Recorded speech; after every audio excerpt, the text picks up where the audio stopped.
Truck accidents can result in big injuries and big settlements. These are just some of the big results we've gotten for our clients. Call us. We're the Law Brothers. Call now or visit lawbrothers.com.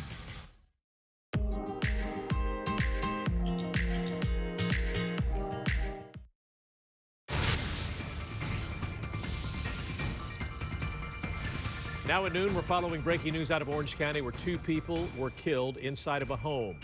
Thanks for joining us for the KTLA 5 News at noon. I'm Glenn Walker. And I'm Lou Parker. The 2 elderly victims were found after deputies responded to a domestic incident early this morning. Deputies then confronted a suspect and a deputy-involved shooting occurred. KTLA 5's Orange County Bureau Chief Chip Yost live now in San Juan Capistrano with the latest details. Chip? Yeah, hey there, Glenn and Lou. We just pulled up on the scene here. Let me show you a shot from our roof camera. You can see the scene still active here. This is the San Juan Mobile Estates here in San Juan Capistrano. Orange County Sheriff's deputies were called here around 7:30 this morning about some sort of domestic assault. Now let's take some more video if we could from Sky 5 HD. You can see the video there. This happened around 7:30 when deputies responded. They say they found 2 women, two people, a 77-year-old man and a 79-year-old woman who were dead. They also found a dog deceased in one of the units here. And then shortly after they got here, they learned that a bloody man was seen chasing a maintenance man nearby. Here's more from one of the sheriff's sergeants.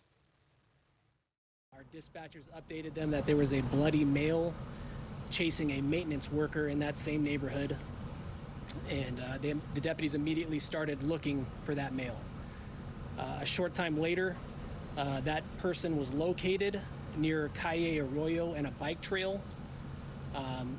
Shortly after that person was located, an officer-involved shooting occurred.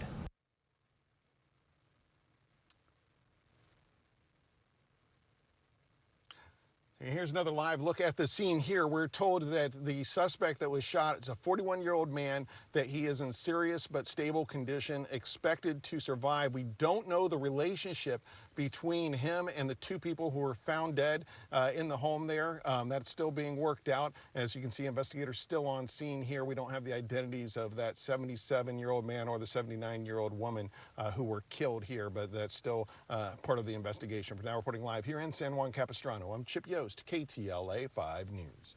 All right, thank you, Chip. We're learning more about the suspected drunk driver who police say crashed into a family of 5, leaving 3 of them in critical condition. KTLA 5's Kimberly Chang is live in Orange with the very latest on this. Hi, Kimberly.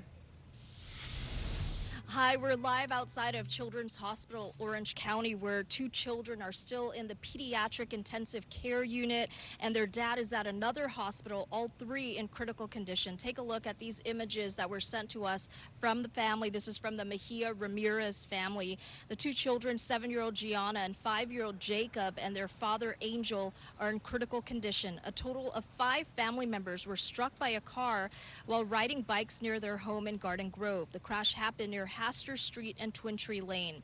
The parents were on 2 bikes and their children were behind them in carrier trailers. Their mother, Angela Mejia, was injured but has been released. Their 8-month-old baby is in stable condition. But Mejia told me yesterday that her son Jacob and partner Angel suffered a brain injury and doctors are doing what they can. Today she asked people through her GoFundMe page to say a prayer for Jacob, saying, quote, "He might not make it alive. I'm here holding his hand through everything." She also said that her daughter Gianna does appear to be improving, though she's still in critical condition. Now the driver, 29-year-old Seferino Ramos from Santa Ana, was arrested about a mile from the crash site. Police say after he struck the family, he drove off. A witness followed him and told officers where the car was. Police stopped Ramos and did a sobriety test, and video showed what appeared to be an open beer bottle on the hood of the car that he was driving. Police arrested Ramos. Witnesses say the scene was horrifying and are outraged that someone would take off. I hope he gets what he deserves for doing. Literally. You don't do that. That's a family. Those are kids. How are you going to hit a little kid and know that you hit him and take off? You don't do that.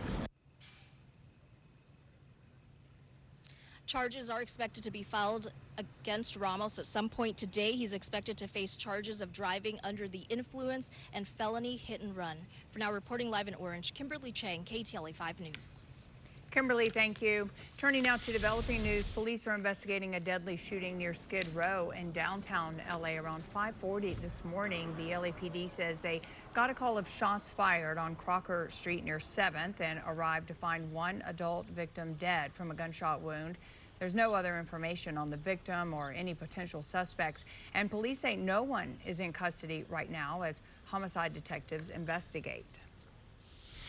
Police are investigating another attack on an LA Metro bus driver, this time in South Los Angeles. The LAPD says the incident occurred Monday night at around 10 p.m. The bus was at the intersection of Martin Luther King Jr. and Avalon Boulevards.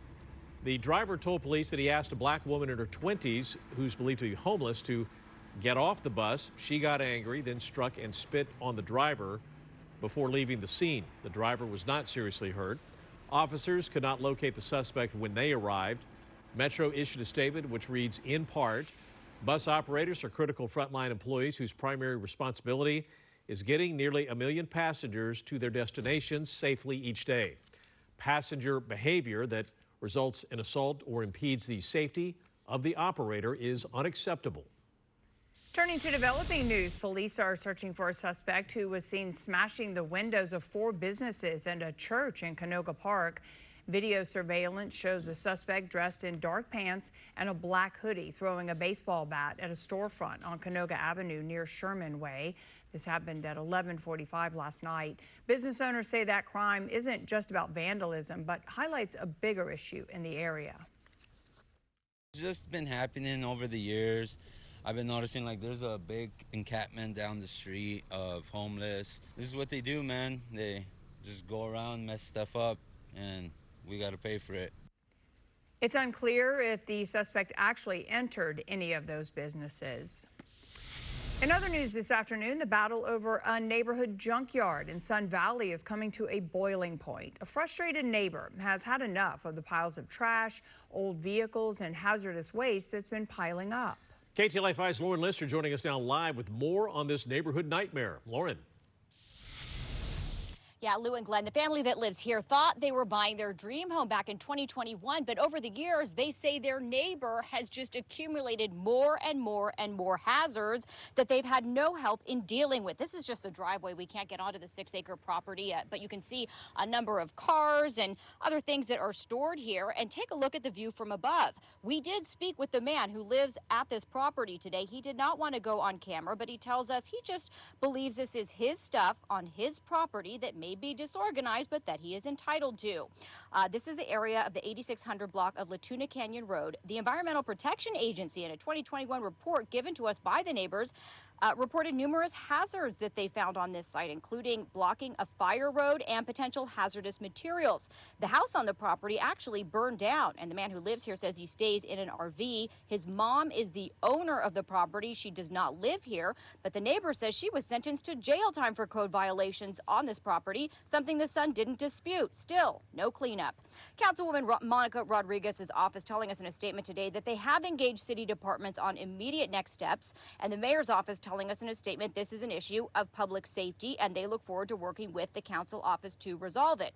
The next door neighbors say that they thought this would be their family's forever home when they moved in 2021. Now they feel trapped.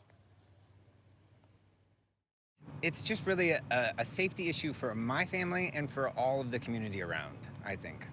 What would you like to see done? Well, for example, just as a start, we are responsible for brush clearance around our property. Everyone is that lives in these hills, and for some reason it never gets enforced on that large property over there. And so we might be doing the right thing, but we're in danger because someone is being allowed it's not being enforced. They say that they have reached out to numerous city agencies and they just get passed around. They feel like they just get punted from one agency to the next as far as who is the first to handle this or supposed to be.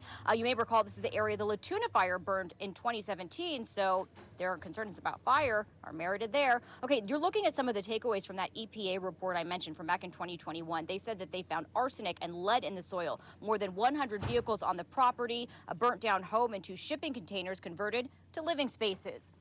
Back out here live, I also want to mention that a code enforcement officer from a neighboring city reached out to us because he said that he had seen this property when he was doing some research from above in the area, and he flagged it to LA city officials. He says that was back in December. We'll keep you updated. For now, that's the latest live in Sun Valley. I'll send it back to you. All right, Lauren Lister, thank you. Jury selection is underway in the involuntary manslaughter trial of Alec Baldwin. Baldwin and his wife Hilaria brought their baby to court this morning in Santa Fe.